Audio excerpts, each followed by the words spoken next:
there's a lot of people out there that are chasing the bucks, and, they keep trying this and that, and that, and that. And, they keep giving up on it, or they've run into a rough patch, but they're not invested enough to find a solution. They just move on to the next opportunity because they think, no, it's not for me. So you really do have to have a passion or a great liking for what you're doing. Welcome to the Sidehustle Lounge. If you're looking for flexible ways to earn income, grow your mindset, and live the lifestyle you've always dreamed of, you're in the right place. So lower the lights, grab your favorite beverage, and join your host, founder of NotaryCoach.com and Amazon best-selling author of Sign and Thrive, How to Make Six Figures as a Mobile Notary and Loan Signing Agent, Bill Soroka.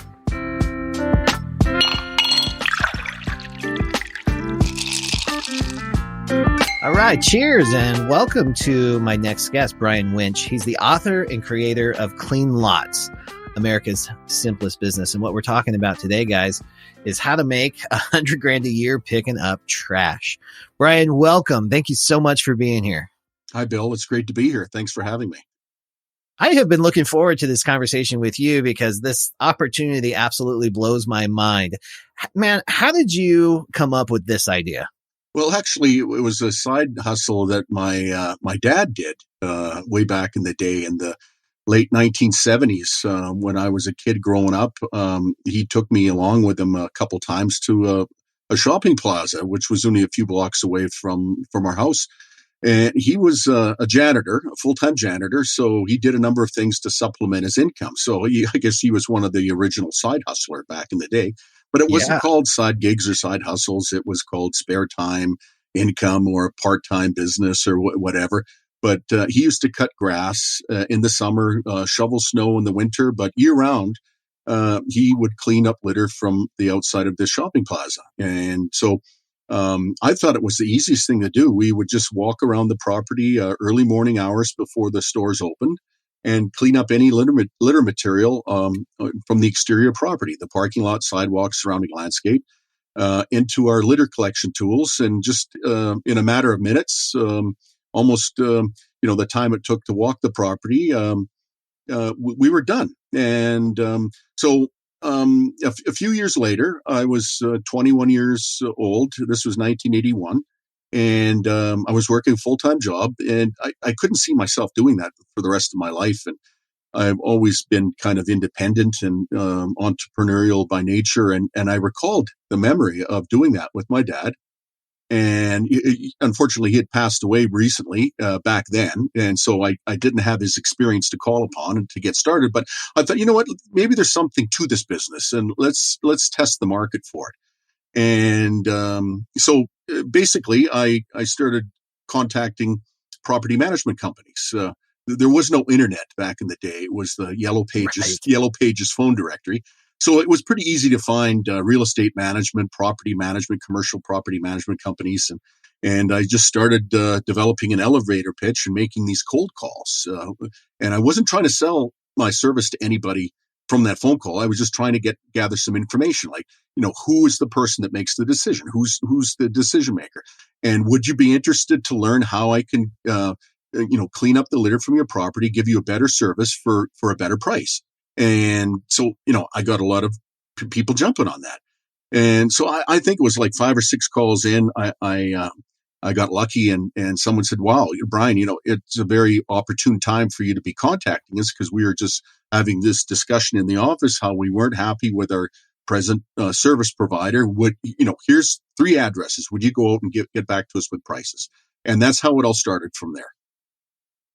Wow. So how does the business actually work? Do you do the work yourself, or you have a team? What's it like? Well, when I started out the business, it was as a side hustle. So it was just myself, learning the business, learning the school of hard knocks. And I quickly built up a number of properties that I service part-time. And the whole intention of this was to find something that I enjoyed doing, and I could make a living full time from doing this. So A few months into it, I think it was 3 months, I was making more money doing this on the side than I was working my full-time job.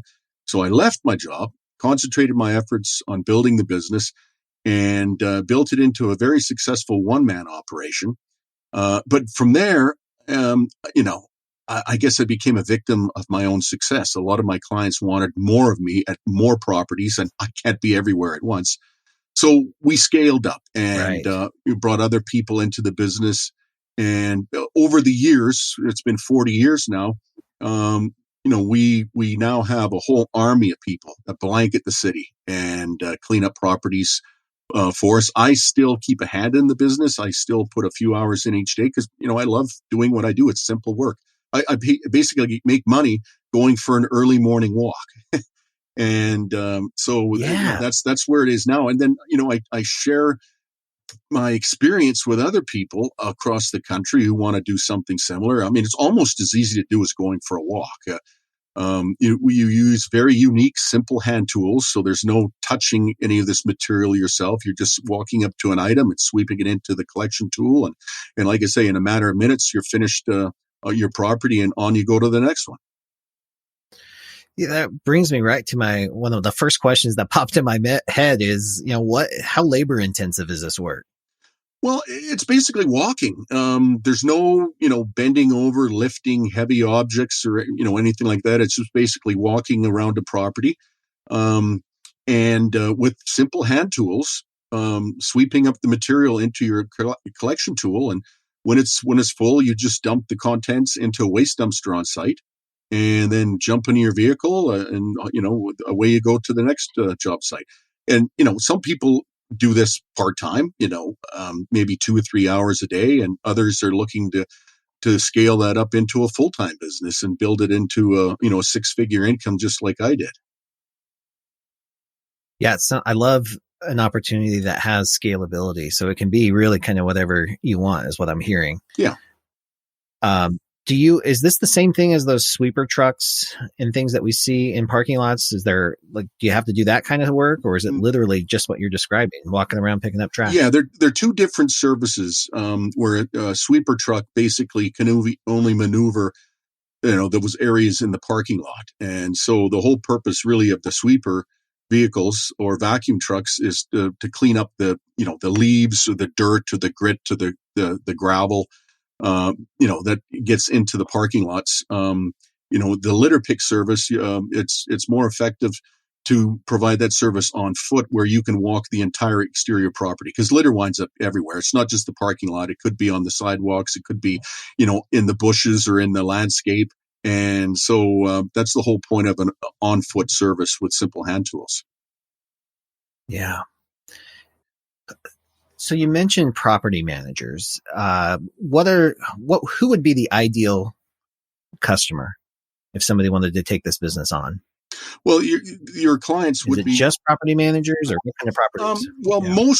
In most cases, that would be your prospect because these shopping plazas, their contract, the owners will contract the management services out.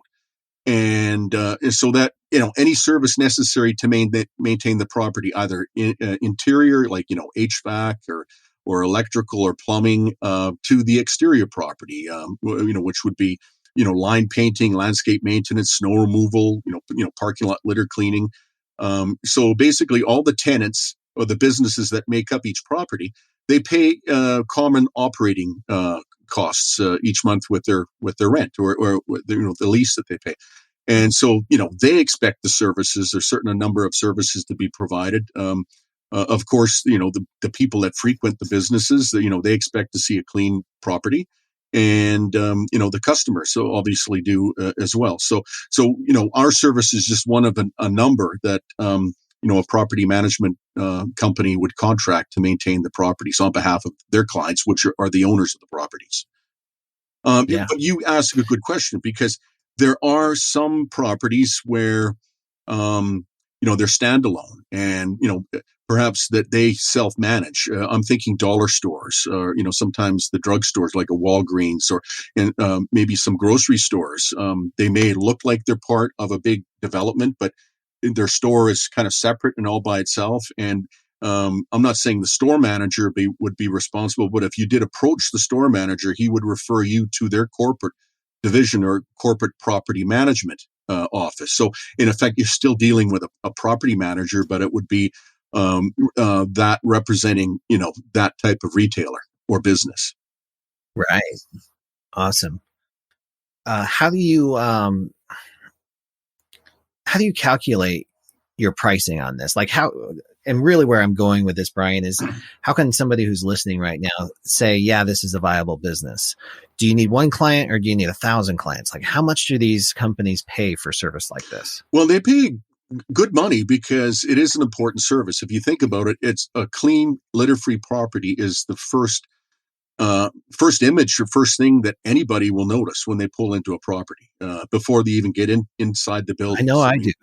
Yeah, and you're going to notice, besides, whether the grass is cut, is there weeds in the property, they're going to notice how much litter is around. Are the common area litter containers in front of the businesses, are they overflowing? Is there garbage all over the sidewalk? Things like that.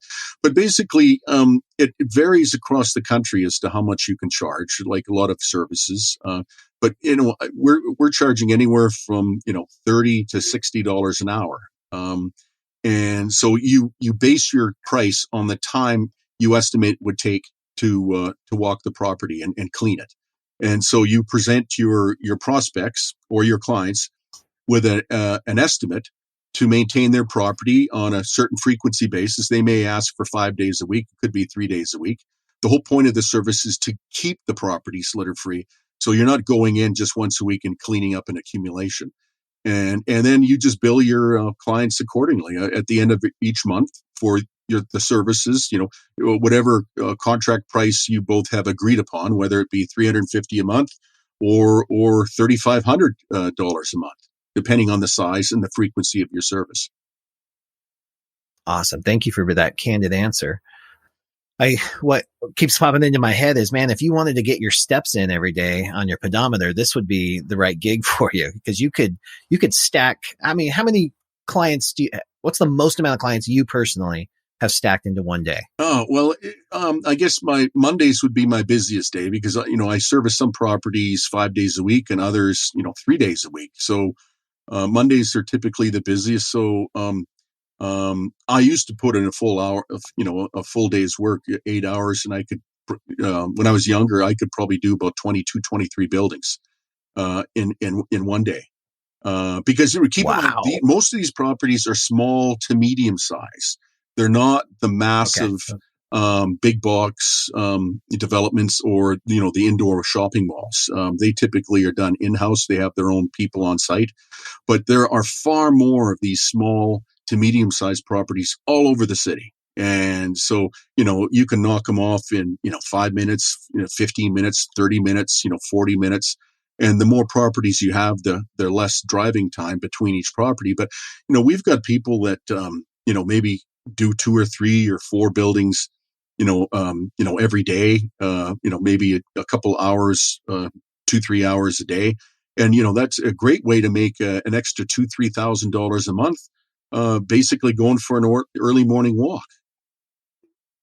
Yeah, no kidding. So what about oversaturation? If you're teaching people how to do this, they're in every city. How would one of my listeners differentiate themselves in the conversation? Well, to get their foot in the door.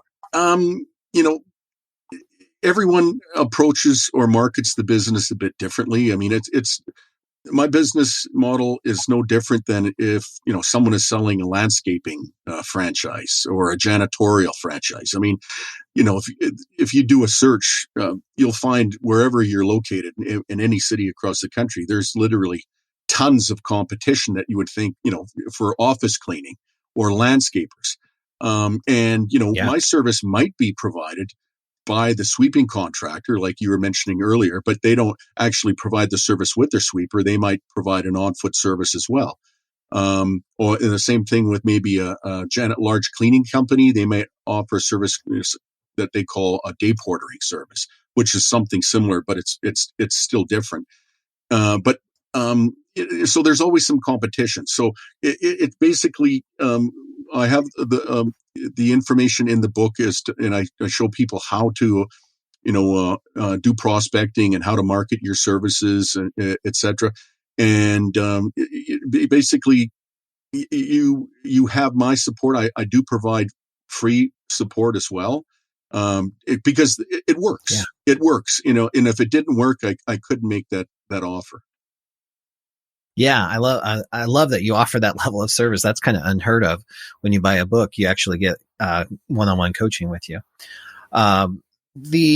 In a lot of the other businesses that I talk about and I'm involved in, relationships and your ability to connect with people is a huge factor in that. Do you find that's the same in this business? It is. And when I'm an introvert, I'm not an extroverted person. So I hear some people that are considering different business opportunities. They tell me I'm an introvert. I can't pick up the phone and make these sales calls. I can't talk to people. But actually, if you're working for yourself, you find the motivation. And if you're passionate for what you do, and like I am, I mean, I love what I do. I love working outdoors and seeing the results from my work and leaving a cleaner footprint or a shopping plaza behind me. So I have no hesitation or problem whatsoever sharing how I can give my prospects a cleaner property for less money. I lost kind of lost my train of thought there. Yeah, it was about relationships, connecting. Sorry. Do you find that relationships with your clients makes a difference? Yeah, it does. And that's the key. Actually, anybody can clean. And I've seen competition, my competitors come and go over 40 years. And the ones that last are the ones that provide that communication and that extra value. And I'll get into what that extra value means shortly. But, a lot of the companies or people that think that they can just start a business and they're just going to go out and do this and not communicate with their clients. I mean, they're not going to be in business very long. And so one of the ways we keep those communication channels open, if you will, is that when we're cleaning our properties and we happen to notice maybe some lights are burnt out that day, or there's the building got tagged with graffiti, or a stop sign in the parking lot got knocked down, we'll take a picture of that. And then we'll the first thing the next morning, we'll send that to our client and let them know that when we're there cleaning their properties, we notice these things, and they really appreciate that. We're acting like an extra set of eyes for them, and it makes their job easier. And really, that's why we're in business, and why we always remind our clients too. Our job is to make your jobs easier. So if we notice these things, we're going to communicate them with you, and so it does a couple of things. Other than cementing that business relationship, it helps you to develop that relationship, and then over time, they're going to be more likely to want to continue doing more business with you, as opposed to maybe a competitor or someone else that they're presently using, but they're not getting the same level of customer or service or communication. Yeah, I love that. There's no traffic in the extra mile. And that's what that sounds like to me. It's like you're going above and beyond. You're establishing a strong foundation, and it becomes less about trash and more about people. Yeah. And I think that.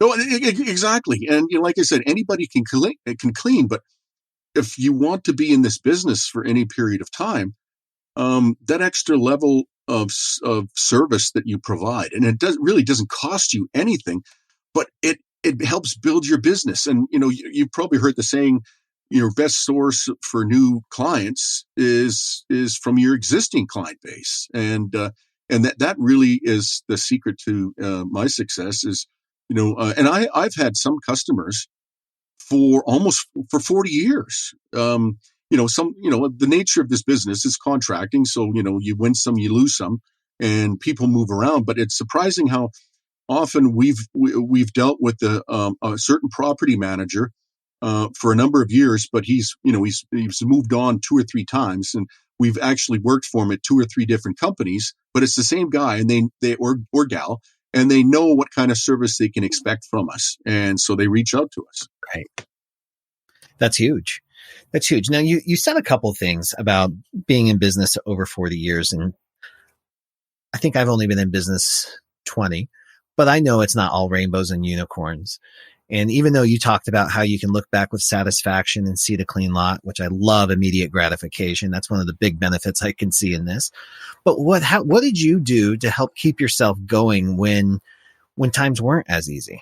Oh, well, you know what? And that was in the early years because, I started this business. I barely graduated high school. I didn't have a lot of money or skills. So I basically the only things that had me and kept me going when I started was the passion, patience, and persistence. And, I would run into, dead ends or I'd run into a problem, and I had to learn how to find, a solution to it, either myself or, you can't be afraid to ask for help. Maybe if you find a mentor. But you always have to find the solutions to your problems and just keep moving forward.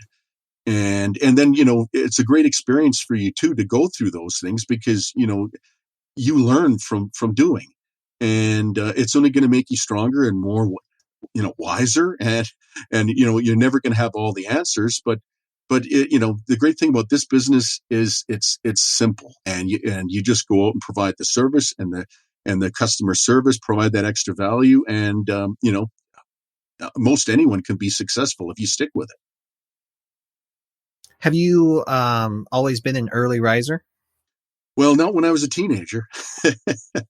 But, Who was? The nature of the work, you've got a fairly good window of opportunity to go out and provide the service. It's any time the businesses are closed. And so when I first started out, obviously, I was working a job during the day, and then I would go out late in the evenings, early morning hours. And then, when I left my job, my hours changed where it was more early morning hours where I was going out to do the business. And then I guess just from doing it over a number of years, I became that early bird or early morning riser. And, I just love being out and doing my work and getting it done before everyone else is up and, on the roads driving to work. Sometimes I have to go out. I've got appointments. I have to meet with clients or whatever during the day, because I still run the office as well. I have to say, I don't enjoy driving during the day as much as I do in those early morning hours when I'm doing the service.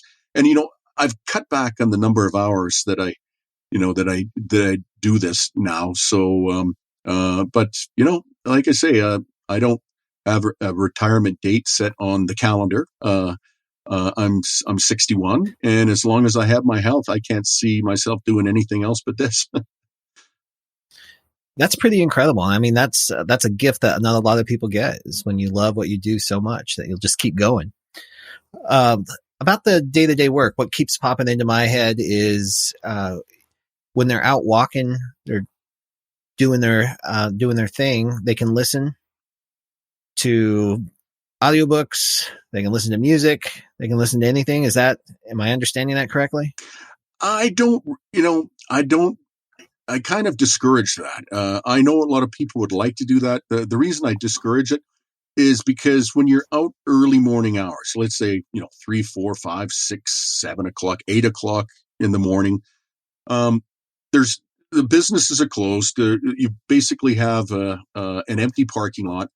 And so, you can get out and do your job, but you always need to be aware of your surroundings. I have had some, vagrants or panhandlers approach me early morning, and they're looking for some change, some money. I always tell them I don't carry money because I could be robbed. I've never been robbed, but I just tell them that. But you don't want to be a target where you can't hear somebody approaching you. But having said that, though, I do know a lot of people without issue or problems. That's what they do when they're doing this work. They'll listen to music, or they'll listen to a podcast like the Sidehustle Lounge. They'll listen to the news, whatever. They'll listen to something, and maybe turn the volume down so that they can still hear the footsteps if somebody's approaching them. But I don't want to scare anyone. I've been doing this for 40 years. I've never been robbed. I've you know uh, you're safe. I'm safe. Having said that, you don't want to necessarily be doing this in the worst part of town, but because it's a business of yours, you have the right to just to turn down any kind of work that you feel that it would be unsafe to do. Yeah. I love that you brought up situational awareness. I think that's critically important. So where my head was going was, oh my gosh, think of all the audiobooks, think of all the learning, think of all the growing I could do listening for 2 or 3 hours in the morning. But that's a really, really good point.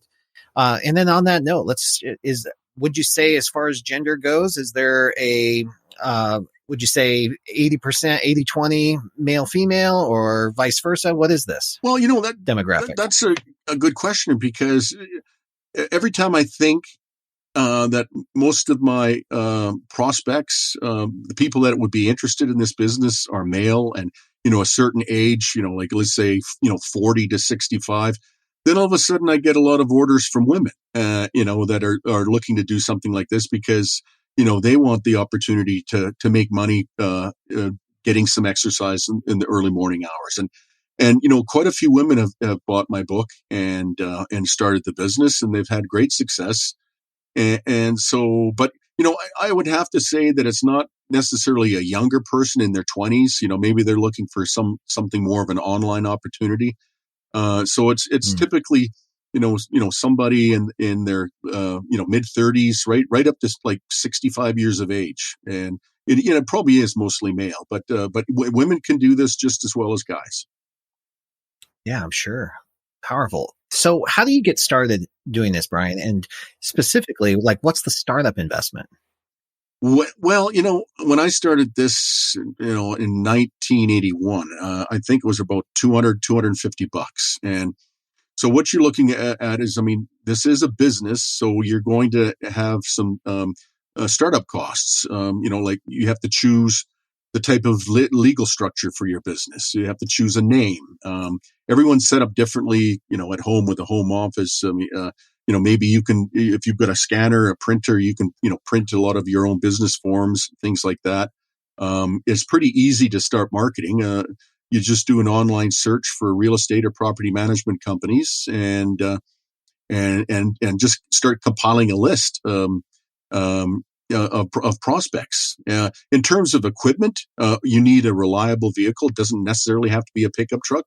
Trucks work best, I think, because you've got the open back of a pickup to put your tools and everything without always having to open the trunk, etc. So, but it's some sort of a reliable vehicle to get you from job site to job site. Tools, maybe under $100. You're looking at a couple brooms and this unique litter collection tool that makes the work really easy to do, and you're set to go. So some people can just start this on a shoestring. It doesn't cost much money, and other people like to maybe start building a website and everything before you really have to. And that's one thing I always tell people: before you start creating a website, grab the low hanging fruit, claim your free Google My Business listing. Because as soon as you grab that, then if your prospects are looking for you, they can find you, and start getting listed in all the free online directories and what have you. And so the business can be started on quite frankly on a small budget. And obviously, you're starting this out part time. Most people are starting this as a side hustle, and some of those people will always want to keep it that way. But you can, turn that side hustle into a very profitable full-time business, just like I did. But it's pretty inexpensive business to get started. Earlier, you mentioned that it's relatively easy to make $2,000 or $3,000 a month at this. What's that look like client-wise? Well, you might have maybe three or four mid-sized, medium-sized properties where you could go in there. It might take you anywhere from 20 to 40 minutes to per visit to service that property, or it might be maybe a larger strip plaza. where you've got a grocery store, a couple of anchor tenants, and then a number of smaller, shops and businesses in that where, you might be there, 45 minutes to, an hour. And then so you might just do two of those, whatever, compared, it all depends on the size of the properties. And so, you're looking at, depending how close it is to your home as well, with the travel time, the 2 or 3 hours, you could quite easily bring in, $1,000 or a couple of $1,000, $2,500 a month, or, even $3,000 a month. Wow. You've been doing this for a while, coaching students across the country. Have you noticed any trends for maybe top performing or top billing states? It's I'm not marketing a franchise. I'm selling a book, and some of my clients that have reached out to me for support are doing very well. We tend to stay connected. I always hear their progress, but to be honest with you, for the price point for my product under $100, a lot of people buy my book. They buy a lot of other books as well. It's with good intentions. They put it on the bookshelf and with the attitude, well, one of these days I'll start something like this. And so, but yeah, some people, I guess, I've had some, a lot of good reports from people in the Southeast, like Kentucky and Georgia lately. I've had some people do very well up in New Hampshire, California. It's pretty much scattered right across the country. Yeah, I guess that's probably one of those things that's going to be really client specific more so than date or even city specific. Yeah. I want to talk what I love about this overall concept is that it's scalable. And I think that's really important because some people are literally just looking for a side hustle. They want something they can do personally. And then there are others that are always thinking bigger about how to scale this thing to a citywide, statewide, or nationwide. You've grown your business. So can you share with us what some of the biggest challenges you faced as you scaled your business up? Well, you don't want to become too reliant on one client for so much of your business. It's great when it lasts, but at some point, the relationship may end 5 years, 10, 15 years down the road. So you always want to diversify your client base and try to develop as many clients as possible so that when you do inevitably lose, a property, and not necessarily, because of bad service, but they may want to go a different direction. They may decide to take the service in-house or whatever. That it's not such a blow to the income that's coming in. You basically just need to be a little bit active on social media. And I'm not talking about Facebook, but get on LinkedIn and start developing relationships with people there. Because if you think about it, your prospects are property management companies or property managers, and chances are they're going to have a profile on LinkedIn.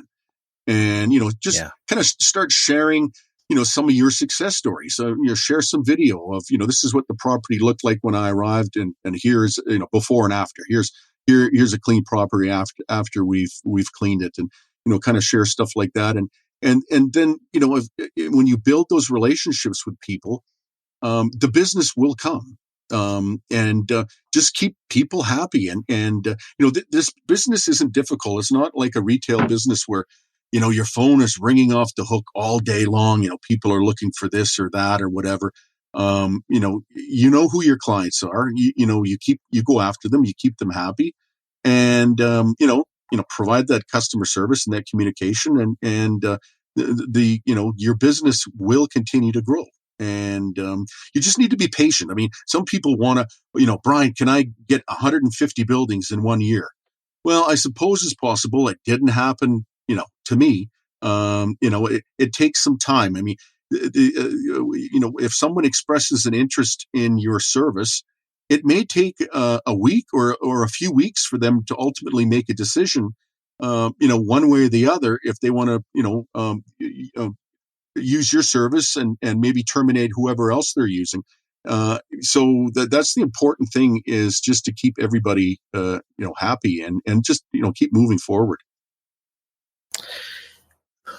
One of my favorite, almost cliches are that the fortune is in the follow-up. When you reach out and you make your initial connection, how often do you follow up? Well, that's a great Or question. have you in the past? Yeah, and that's a great question, because I think we briefly touched upon this, like when it comes to cold calling, and you contact people, and you want to send them information. That's basically just to get the whole conversation started, and it could be several emails going back and forth, 3, 4, 5, or 6, and over several weeks or even a few months. And each time you're sharing a little bit more information as to how your service is different, and how it's better, and how your service can be of value, to your client. And at some point, they're going to feel more comfortable with you, and that they want to do business with you. And that's the whole key. Is, I mean, I don't look at it as I'm going to, I need to sell my service, and I'm going to sell somebody the first phone call or first email, or the second or the third.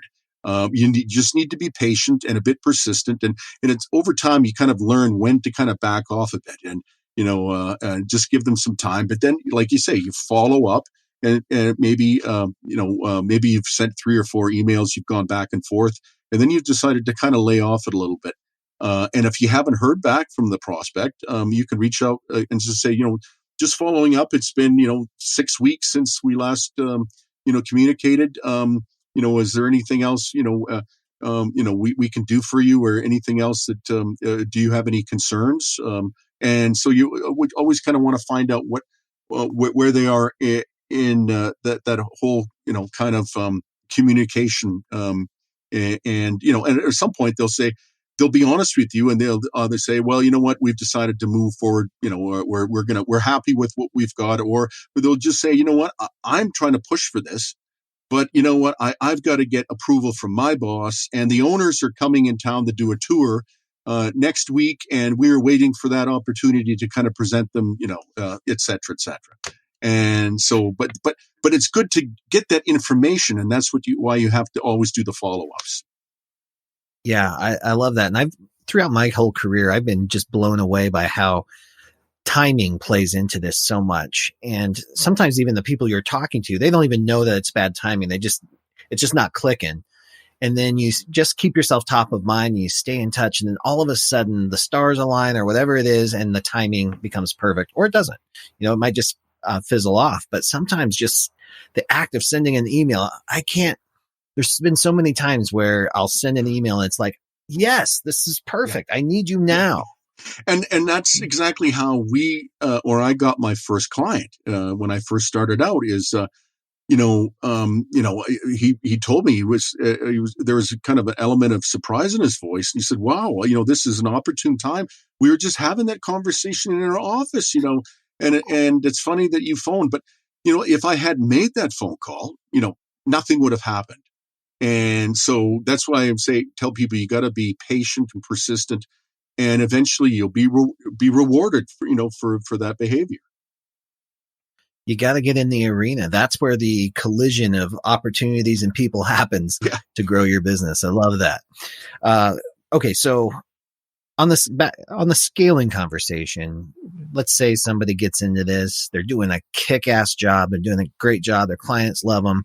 They get more business, and now they've got to hire somebody. What's your number one piece of advice for somebody who has to hire another person? Well, you want to find somebody who thinks just like you do. You're looking for somebody who doesn't mind getting up early in the morning, making a few extra bucks. They're motivated to do that. And, in my book, I've got several interview questions to kind of bring that out, to find out if it's a good candidate, as opposed to somebody who's thinking, well, you know what, here's an opportunity for me to make easy money, and no one's going to know whether or not I actually go out and do the work or not. Right. We've been very lucky. We've had some people working for us part-time and full-time, for decades. And actually, a lot of times, share with people, what you're doing and what you plan on doing. And you'll get a lot of people interested and say, you know what, that sounds really cool. Are you looking for help? I could do that. A couple buildings a day, and in some cases, we've got people that just work weekends for us. Because we do have properties that are 7 days a week, and someone's maybe saying, well, I'm not really interested in doing this. 5 days a week, but maybe, what about the weekend? I could go out Saturday morning, or maybe also Sunday morning as well. And, it's worked out really well for us, where we've had people that, provide that weekend service for us as well.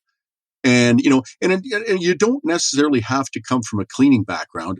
I tell people in my book, where to find these people, these prospects. And you could go to Indeed.com or Craigslist or whatever. And there's actually a lot of small, mom and pop cleaning companies that are looking for cleaning contracts, of all sorts, not just inside, like the janitorial, but they'd be receptive and very interested in making some extra money, going around the properties and cleaning up the litter. And they've worked out, really well for us, because after all, they're used to cleaning. And, so there's all sorts of possibilities. If there was somebody who is listening right now and thinking, man, I don't want to start another business, or I don't want to cultivate these relations, I don't want to take this on, but the idea of doing the work as a part-time income is interesting, what would they hunt for? Where would they go to find a job like this? You could probably start, just do a search online for, parking lot litter cleaning services, day portering, litter removal, different variations of those search terms, and they'll find a number of, contract cleaning companies that provide that service. Excuse me. And then they could just contact them and say, look, hey, I'd be interested in this particular job, early morning hours. I have a few hours available each day. Are you hiring? And go from there. But I often tell people, why make, $15 an hour or so, working for somebody else, when you can make $30 to $50 an hour doing this for yourself. And it's not difficult. I mean, I like I said, when I started out, I didn't have any college degree. And I'm giving my experience. I'm showing people in my book. It really is that simple. If you follow it, if I have a saying, if you work the business will work for you. And then why not make money and work for yourself, as opposed to, making, still working for other people and making them rich. Yeah. And that I can totally agree with. Brian, as we wrap up here, are there any final words of wisdom that you'd have for somebody who's on the fence thinking about an opportunity like this? What do you have to say to them? Well, I would say, don't get involved in anything, just with the lure of or the promise of big bucks. Don't chase the money. When you go to my website on the homepage, I've got a free download report. Is this opportunity right for you? And you have to make the decision, can I see myself doing this? Would I enjoy doing the work? And if that's the case and you decide in favor, then there's no reason why you can't be successful in this business and make a lot of money doing so. But at the end of the day, if you don't like what you're doing, at some point you're just going to lose interest in it, and then you're just going to move on to something else. And unfortunately, there's a lot of people out there that are chasing the bucks, and they keep trying this and that, and they keep giving up on it, or they've run into a rough patch, but they're not invested enough to find a solution. They just move on to the next opportunity because they think, no, it's not for me. So you really do have to have a passion or a great liking for what you're doing. Incredible advice, Brian. If you're listening right now and you want to explore what this opportunity is even deeper, you can visit the VIP room at the sidehustlelounge.com. I've got a whole section just for Brian and Clean Lots about this opportunity. You can click to download his book, and his book comes with a coaching session with him as well, plus tons of other information, FAQs, the whole deal will be right there for you. Brian, thank you so much for sharing so much of yourself today. This has been an enlightening and awesome conversation. I'm so intrigued, and I really appreciate you bringing this opportunity to our audience. Thanks, Bill. I appreciate the opportunity.